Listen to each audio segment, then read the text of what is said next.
Hi guys, welcome to my YouTube channel Tuition Time Maths. I'm Deepak, your maths teacher. So today we will discuss our next theorem, that is theorem 6.4. In other words, we can say that it is SSS similarity criteria. ठीक है, तो आज की जो हमारी theorem है वो based है हमारी जो हमारी एक्सरसाइज 6.3 है उसको सिंप्लीफाई करने के लिए हमें इस थ्योरम की जरूरत पड़ेगी। तो दैट इज वाई हम इस थ्योरम को डिस्कस कर रहे हैं। तो इससे पहले वाली जो वीडियो थी हमारी उसमें हमने अपनी थ्योरम 6.3 डिस्कस की थी। ठीक है, तो थ्योरम करने से पहले सभी लोग जिन्होंने अभी तक मेरा यूट्यूब चैनल सब्सक्राइब नहीं किया है तो वो पहले मेरे यूट्यूब चैनल को सब्सक्राइब करें और बेल आइकन को दबाना ना भूलें, जिससे आपको हमारी जो लेटेस्ट वीडियोस होंगी उनके अपडेट्स आते रहेंगे। तो स्टार्ट करते हैं।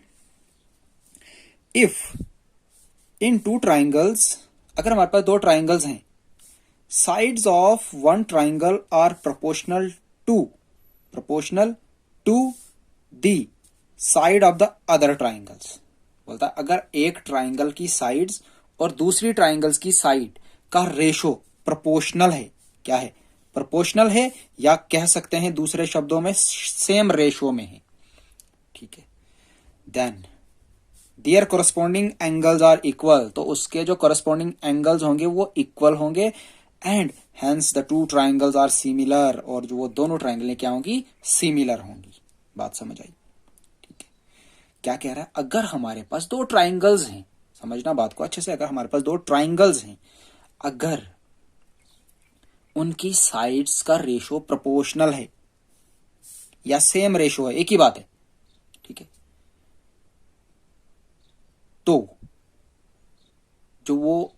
तो उसी ट्राइंगल के जो करस्पॉन्डिंग एंगल्स होंगे वो भी इक्वल होंगे, और वो जो ट्राइंगल्स होंगी वो सिमिलर होंगी। ठीक है, तो इसी थ्योरम को जो नाम देते हैं हम कहते हैं SSS सिमिलरिटी क्राइटेरिया। SSS इसलिए कहते हैं साइड साइड साइड। ठीक है, तो स्टार्ट करते हैं। सबसे पहले हम दो ट्राइंगल्स बनाते हैं एज पर आर रिक्वायरमेंट। ठीक, हमने पहली ट्राइंगल बनाई, उसके बाद हमने दूसरी ट्राइंगल बनाई। ठीक है, इसका नाम रखा हमने ABC। ठीक है, इसका नाम रखा हमने DEF।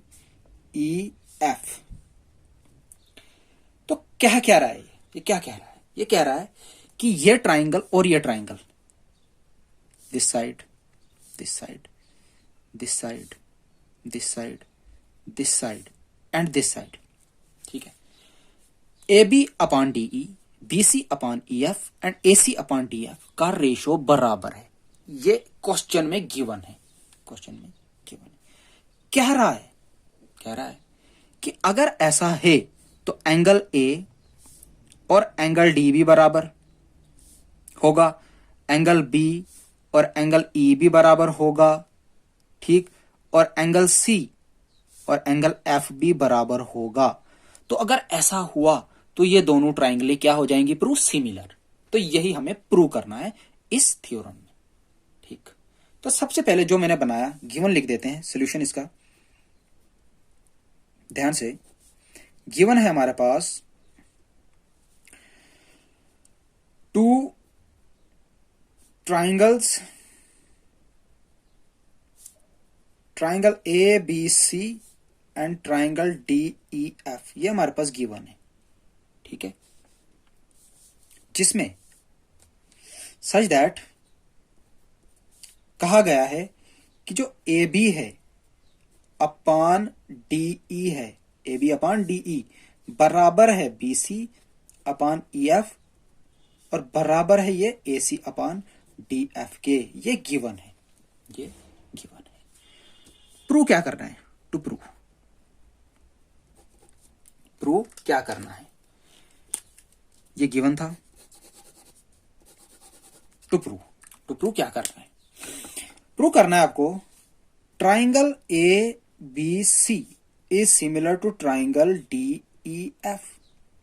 ठीक है, तो आपको पता है सिमिलर प्रूव करने के लिए आपके पास दो कंडीशंस होती हैं। पहला क्या होता है कि साइड्स का रेशो बराबर होना चाहिए, वो तो गिवन है, साइड्स का रेशो तो ऑलरेडी गिवन है। ठीक है, प्रूव्ड ऑलरेडी। तो जो दूसरी बात होती है हमारे पास, जो एंगल ए होता है वो एंगल डी के बराबर होना चाहिए, एंगल बी जो होता है एंगल ई के बराबर होना चाहिए, और एंगल सी जो होता है एंगल एफ के बराबर होना चाहिए। तो ये वाला जो है फर्स्ट वाला A B upon D E, B C upon E F और A C upon D F, ये तो गिवन है, ये तो प्रूव्ड है, ऑलरेडी प्रूव्ड है। हमें ये वाला प्रूव करना है, तो अब करेंगे कैसे? तो सबसे पहले इसको करने से पहले हम एक कंस्ट्रक्शन करते हैं। तो कंस्ट्रक्शन क्या करेंगे आप? ध्यान से, draw P and Q on DE and DF। बोल रहा है ड्रॉ करो P and Q on DE and DF। तो यहां पे एक पॉइंट रखता हूं मैं, नाम रखता हूं एक में P, यहां पे रखता हूं दूसरा में नाम Q। ठीक है, तो इसको ज्वाइन करता हूं, देखना। ठीक है, तो क्या होगा, सच दैट, इस तरीके से कि जो DP होगा, ये वाला D से लेके P तक, ये AB के बराबर होना चाहिए, और ये जो DQ होगा वो हमारा AC के बराबर होना चाहिए। इस तरीके से हमें इसको काटना है। तो इससे क्या होगा, देखो, अब आपको क्या करना है, अब आपको ये ट्राइंगल, दिस वन ABC और DPQ को प्रूव करना है कॉन्ग्रेंट। क्या करना है? कॉन्ग्रेंट। तो अगर मैं इसको कॉन्ग्रेंट प्रूव कर दूं तो कम से कम मेरा एक काम क्लियर होगा कि मैं एंगल ए और एंगल डी को बराबर कर दूंगा। अगर ये ट्राइंगल और ये ट्राइंगल प्रूव होगी कॉन्ग्रेंट, तो कम से कम मेरा एक काम कंप्लीट हो जाएगा कि एंगल ए और एंगल डी बराबर कर दूंगा। ठीक है, अगर मैं इतना कर पाऊं तो उसके बाद मुझे एंगल बी और एंगल ई को भी प्रूव करना है और एंगल सी को भी एंगल एफ के बराबर करना है। तो सबसे पहले हम इसको और इसको करते हैं कॉन्ग्रेंट। तो देखो, ये साइड, दिस वन रेड से दे रहा हूं, ये साइड और ये साइड आपको पता है बराबर है, क्योंकि मैंने जो डीपी है इसी के बराबर कंस्ट्रक्ट किया। आपको पता है ये वाली साइड, देखो दो लाइन लगाई मैंने, और ये वाली, ये भी आपको पता है बराबर है, क्योंकि मैंने डी क्यू जो कंस्ट्रक्ट किया है एज पर ए सी किया है, मतलब जितना ए सी है उतना ही कंस्ट्रक्ट किया है। तो this one equal to this side equal to this. अगर ये साइड और ये वाली साइड भी प्रूव हो जाती, प्रूव हो जाती क्या, इक्वल, तो मैं कह सकता हूं इन दोनों ट्राइंगलों को कॉन्ग्रेंट। तो मेरा पहला काम होगा कि मैं कोशिश करूंगा बीसी को पीक्यू के बराबर करने की। ये मेरा फर्स्ट काम है। मैं इतना करूं, अगर मैंने इतना किया, ये ट्राइंगल और ये ट्राइंगल प्रूव हो जाएगी कॉन्ग्रेंट। तो इसको करेंगे कैसे? ठीक है, तो क्या करते हैं देखिए। अब इसका प्रूफ, ध्यान रखें, प्रूफ के लिए क्या करता हूं मैं, मेरे पास गिवन है, इट इज गिवन दैट, क्या गिवन है मेरे पास, ए बी अपान डीई जो है ए सी अपान डी एफ के बराबर है। क्या आप मानते हैं? अरे ये तो गिवन है ना, A B upon D A C upon D F, यही तो लिखा मैंने, ये गिवन है। क्या इसको मैं ऐसे लिखूं, इसको ए बी की जगह लिख दूंगा डीपी अपान डीई, ए सी की जगह लिख दूंगा D Q upon D F, because A B है हमारे पास डीपी के बराबर और ए सी है हमारा पास डी क्यू के बराबर। ये तो मैंने कंस्ट्रक्शन की। अब क्या करता हूं मैं, नाउ टेकिंग रेसिप्रोकल, बताता हूं ऐसा क्यों कर रहे हैं। DE upon DP, DF upon DQ। ठीक है, ऐसा मैंने क्यों किया, ऐसा मैंने क्यों किया,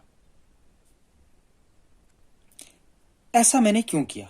अब देखें आप DE, आप देखें यहां पे DE, चेक करें आप DE, जो DE है क्या वो DP प्लस PE है, सॉरी DP प्लस PE है क्या? जो हमारा DE है वो this part plus this part के बराबर है। तो क्या मैं DE की जगह लिख सकता हूं DP plus PE upon DP। अब आगे देखें DF, क्या DF हमारा DQ प्लस QF के बराबर है? DQ plus QF upon DQ। ठीक है, इसको अलग अलग करते हैं। DP upon DP plus PE upon DP, DQ upon DQ plus QF upon DQ। तो ये और ये कैंसल, ये और ये कैंसल, बच गया मेरे पास 1 plus PE upon DP, 1 plus QF upon DQ।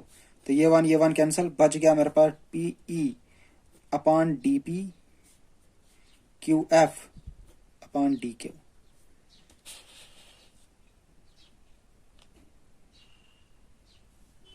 कोई डाउट यहां तक? कोई डाउट यहां तक?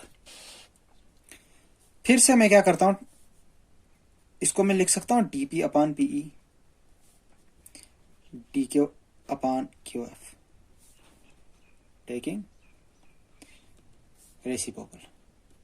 ऐसा हम क्यों करते हैं, क्या इससे कोई फर्क नहीं पड़ता? जैसे आपके 1/2 है, 1/2 है, इक्वल्स टू 2/4 है। ठीक है, तो अगर मैं इसको उल्टा कर दूं 2/1, 4/2, तो अगर ये बराबर है ये भी बराबर ही है। ठीक है, अगर ये बराबर है ये भी बराबर ही है। ठीक है, तो इस चीज को मैं ऐसे लिख सकता हूं, आप चेक करें DP अपॉन PE, चेक करें DP upon PE, DQ upon QF, DQ upon QF। अरे ये वाला और ये वाला रेशो बराबर है। अगर इस साइड का रेशो और इस साइड का रेशो बराबर है, क्या ये वाली साइड और ये वाली साइड पैरेलल हो गई? क्या लिखूं मैं? By converse of BPT, we get PQ is parallels to EF। PQ parallel हो गया जी EF के। अगर PQ EF के पैरेलल हो गया, अगर ये और ये पैरेलल हो गया, क्या ये एंगल और ये एंगल बराबर हो गया? अरे आपने पढ़ा है अगर आपके पास दो लाइनें पैरेलल होती हैं तो उसके जो कॉरस्पॉन्डिंग एंगल होते हैं वो क्या होते हैं? बराबर होते हैं। तो क्या मैं लिख सकता हूं angle P, therefore angle P is equals to angle E and angle Q is equals to angle F। इसको मैं नाम दे देता हूं थर्ड, इसको नाम देता हूं मैं थर्ड। क्लियर यहां तक?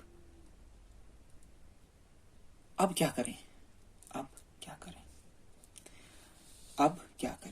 नाउ ये वाला एंगल और ये वाला एंगल बराबर हो गया, ये वाला एंगल बराबर हो गया। क्या मैं लिखूं now in triangle DPQ and triangle DEF we get angle P is equals to angle E and angle Q is equals to angle F। ठीक है, कौन कौन सी ट्राइंगल? DPQ और DEF, ये वाली ट्राइंगल और ये बड़ी वाली ट्राइंगल। तो ये और ये बराबर, छोटी वाली ट्राइंगल और ये बड़ी वाली ट्राइंगल की ये दो एंगल्स बराबर हैं, ये तो एंगल बराबर है। क्या मैं ये छोटी ट्राइंगल और ये बड़ी ट्राइंगल को प्रूव कर दूं सिमिलर? क्या कह दूं मैं therefore triangle DPQ is similar to triangle DEF by शाबाश एंगल क्राइटेरिया। समझना बात को।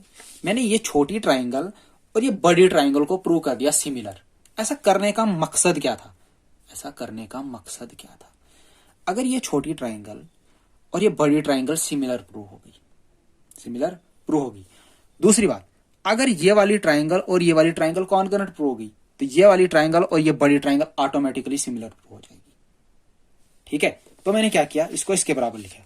तो अगर मैंने इनको सिमिलर लिखा तो इसका क्या मतलब है कि DP upon DE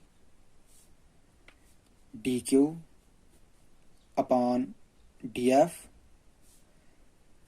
PQ upon EF लिख सकता हूं। ध्यान दें मैं क्या कह रहा हूं, ध्यान दें। मैं कह रहा हूं कि ये ट्राइंगल DPQ ये वाली, मैं लिख रहा हूं D, ये D है, DEF ये दोनों सिमिलर है। तो DP upon DE PQ upon EF और DQ अपॉन DF हो सकता है। यही तो लिखा मैंने यहां पे, देखो DP upon DE DQ upon DF equal to PQ upon EF। तो यही मैंने यहां पे लिखा।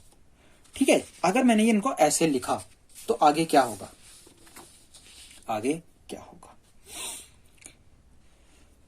तो आपने क्या देखा, ये रेशो इसके बराबर, ये रेशो इसके बराबर, ये तीनों रेशो आपस में बराबर। तो क्या मैं इसको लिख सकता हूं DP अपॉन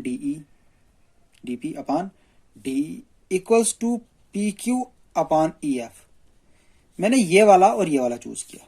ठीक है, क्या मैं इस DP की जगह AB अपॉन DE लिख दूं is equals to PQ upon EF?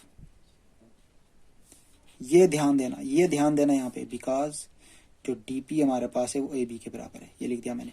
ठीक है, मैंने इस रेशो को इसके बराबर लिखा। ऐसा करने का क्या मकसद था? मैंने बताया जो AB अपॉन DE है वो इसके बराबर है PQ अपॉन EF। आप थोड़ा वापस चलें और गिवन में देखें, AB अपॉन DE किसके बराबर है? AB अपॉन DE किसके बराबर है? मैं ये वाला चूज करता हूं। AB अपॉन DE किसके बराबर है? PC upon EF।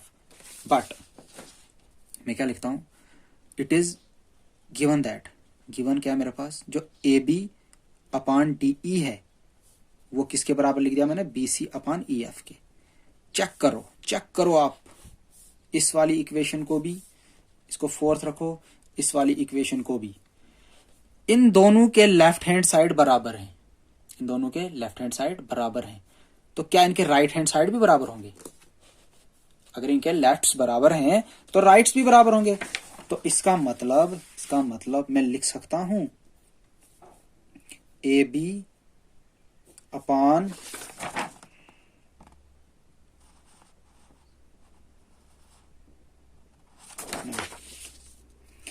मैं लिख सकता हूं PQ upon EF is equals to BC upon EF। ठीक है, तो ये EF हो गया जी कैंसल, बच गया जी मेरे पास PQ इक्वल्स टू BC। क्या मिल गया आपको? जो मैंने आपसे कहा था कि आपने अगर BC और PQ बराबर कर दिया तो ये ट्राइंगल और ये ट्राइंगल क्या हो जाएगी? कॉन्करेंट। तो देयरफॉर मैं कह सकता हूं triangle ABC is concurrent to triangle DPQ by side concurrency rule. इससे प्रूव हो गए कॉन्करेंट। तो अगर ये कॉन्करेंट हो गए तो इसका मतलब एंगल A हो गया जी एंगल D के बराबर, एंगल B हो गया जी एंगल P के बराबर, और एंगल C हो गया एंगल Q के बराबर by CPCT corresponding part of concurrent triangle. But हम जानते क्या हैं जो एंगल P है वो एंगल E के बराबर है, और जो एंगल Q है वो एंगल F के बराबर है। ये वाला एंगल P एंगल E के बराबर, एंगल Q एंगल F के बराबर। कैसे? क्योंकि हमने ये दोनों प्रूव कर दिए थे पैरेलल। ठीक है, तो ये एंगल इस एंगल के बराबर था, ये एंगल इस एंगल के बराबर था। तो मैं क्या कंक्लूड करूं? Angle A equals to angle D, पहली बात जो है। अब यहां पे देखो, एंगल P एंगल B के बराबर, एंगल P एंगल E के बराबर, इस वाले को और इस वाले को देखो, एंगल P किसके बराबर? एंगल B के। एंगल P किसके बराबर? एंगल E के। तो मैं क्या लिख सकता हूं? एंगल B एंगल E के बराबर। अरे दोनों के लेफ्ट हैंड साइड बराबर है, राइट भी बराबर होंगे। एंड इस वाले को देखो, एंगल C जो है एंगल Q के बराबर है, दैट मीन एंगल Q जो है एंगल C के बराबर है। यहां पे कह रहा है एंगल Q एंगल F के बराबर है। क्या एंगल F और एंगल C भी बराबर है? अरे यही तो करना था हमें प्रूव, यही तो हमें प्रूव करना था। एंगल A एंगल D के बराबर, एंगल B एंगल E के बराबर, एंगल C एंगल F के बराबर। तो ये सब मैंने कर दिया। तो अगर ये मैंने कर दिया तो क्या लिखूंगा मैं? शाबाश। therefore triangle ABC is similar to triangle DEF, hence proved। ठीक है, तो आप अच्छे से इसको नोट करेंगे। तो नेक्स्ट जो हम वीडियो अपलोड करेंगे उसमें हम इसकी एक्सरसाइज सिंप्लीफाई करेंगे। तो फिर से लास्ट पे कहना चाहूंगा, जिन लोगों ने हमारा यूट्यूब चैनल सब्सक्राइब नहीं किया है तो वो यूट्यूब चैनल को सब्सक्राइब करें और बेल आइकन को दबाना बिल्कुल भी ना भूलें, जिससे आपको लेटेस्ट वीडियोस की जानकारी मिलती रहेगी। तो ये था हमारा आज का टॉपिक, कौन सा? SSS similarity criteria. ठीक है, जो थी हमारी थ्योरम 6.4। ठीक है, थैंक यू।